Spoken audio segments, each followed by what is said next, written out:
تلنگانہ تلی کا نیا روپ منظر عام پر کانگریس حکومت نے پرانے مجسمے کو تبدیل کر دیا۔ تلنگانہ تلی کے مجسمے کا نیا ماڈل منظر عام پر آیا۔ تلنگانہ میں کانگریس حکومت آنے کے بعد تلنگانہ تلی کے مجسمے کا ماڈل تبدیل کر دیا گیا۔ تلنگانہ تلی کے نئے مجسمے کی تصاویر سوشل میڈیا پر وائرل ہے۔ اطلاعات کے مطابق تلنگانہ تحریک اور علیحدہ تلنگانہ کے وقت تلنگانہ تلی کا مجسمہ مختلف تھا۔ تلنگانہ تلی کی تصاویر پر اب سیپنس ختم ہو گئی۔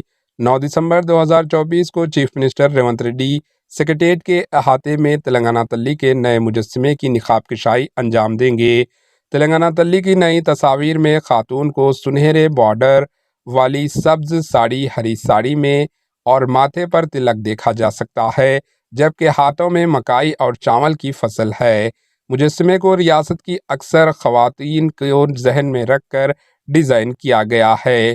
تلنگانہ تلی کے نئے مجسمے کا design Jawahar Lal Nehru finance university کے پروفیسر گنگادھر نے کیا، جبکہ معروف مجسمے ساز رمنا ریڈی کی ٹیم نے 17 فٹ کا انسی کا مجسمہ تیار کیا۔ مجسمے کو تقریباً 5.5 کروڑ کی لاگت سے تیار کیا گیا۔ چیف منسٹر ریونت ریڈی نے قبل ازیں اعلان کیا تھا کہ تلنگانہ تلی کی مورتی ریاست کی ثقافت کی عکاسی کرتی ہے۔ Bureau report AHN news. ہمارے AHN نیوز کو سبسکرائب کریے تاکہ آپ کو نوٹیفیکیشنز آتے رہے وقت پر۔